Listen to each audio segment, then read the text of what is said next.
qabiil baan ka guurnay qolo qaran baanu guurnay cid kasta oo qori baabuur sita wadata waxay ha ogaato inay dembi ku jirto shuruucii qaramayntu wuxuu ku soo gabagaboobay degmada Qorlugud ilaahay horta wax khayr lahayna waafajiyo samadana ilaahay noo irmaaneeyo dembigeena Allah dhaaf waxaan hayna Allah inoo barakeeyo bishii February bishii labaad ee sanadka dabayaqadeedii baan hawshan bilownay si fiican bay u bilaabantay Sultan Saciid baa noo aftahay khayr Allah siiye Erigaabo waa soo wadnay waanu hirgalay maanta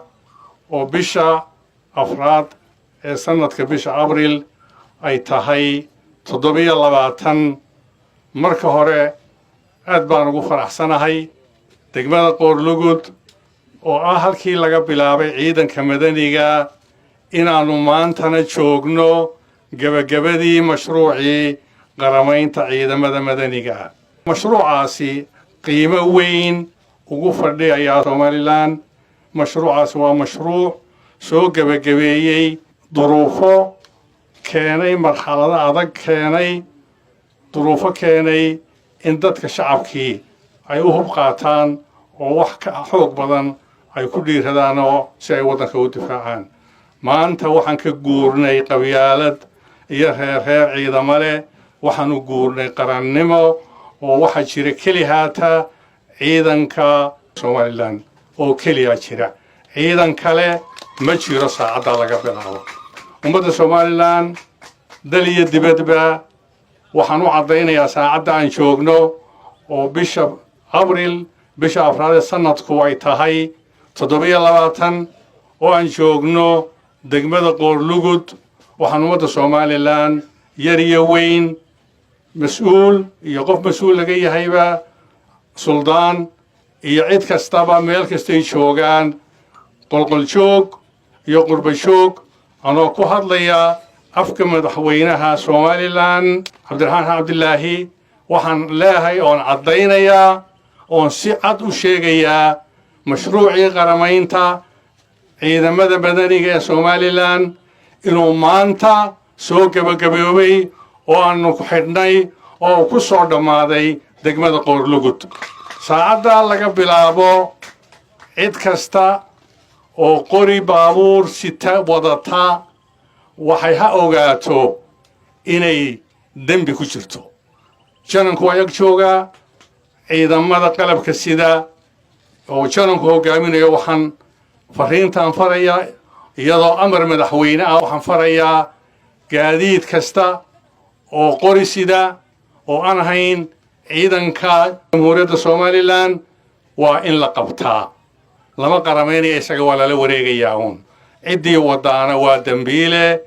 waxaana la geyn doonaa meesha ku habboon kiiskiisa in lagu qaado cid kasta waxaan leeyahay uguna nasteexaynayaa waa dhammaadeen qaramaynta ciidamada madaniga cid wallayba ku talagal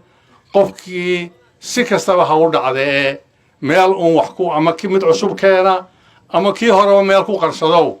adigoo raaligaaga iska keen haddii kale burburi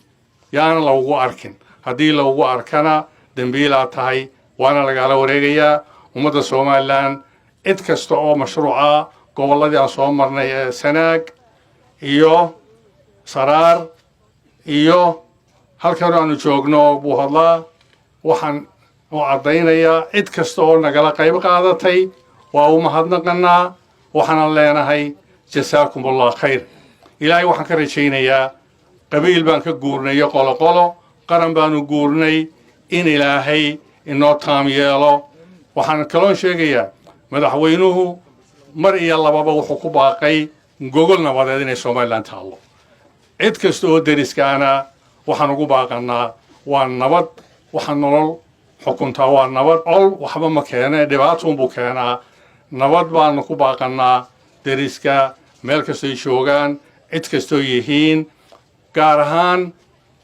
gobolka Sanaag degmada Erigaabo inta joogtay ku noolaan jirtay ka maqanba gogoshii madaxweynuhu dhigay ee aan fidiyay way taalaa dawladdu way u tahay inay halka ka sii qaado oo nabad lagu soo noqdo meel kastoo somalilandana nabaddaasi gogoshaasi waa taallaa cid kastana waxaan ugu baaqannaa nabad baan leenahay waan soo gunaanadayaa waxaan u caddaynayaa mar labaad ummadda somalilan meel kastoo ay joogaan dal iyo dibadba mashruucii qaramayntu wuxuu ku soo gabagaboobay degmada qorlugud oo maanta suldaan xasan furihii baabuurtii ugu dambeeyey iyo gaadiidkii uu nagu wareejiyey oo halka aad ka aragtaan janankan aniguna ku wareejinayaa igala wareeg janan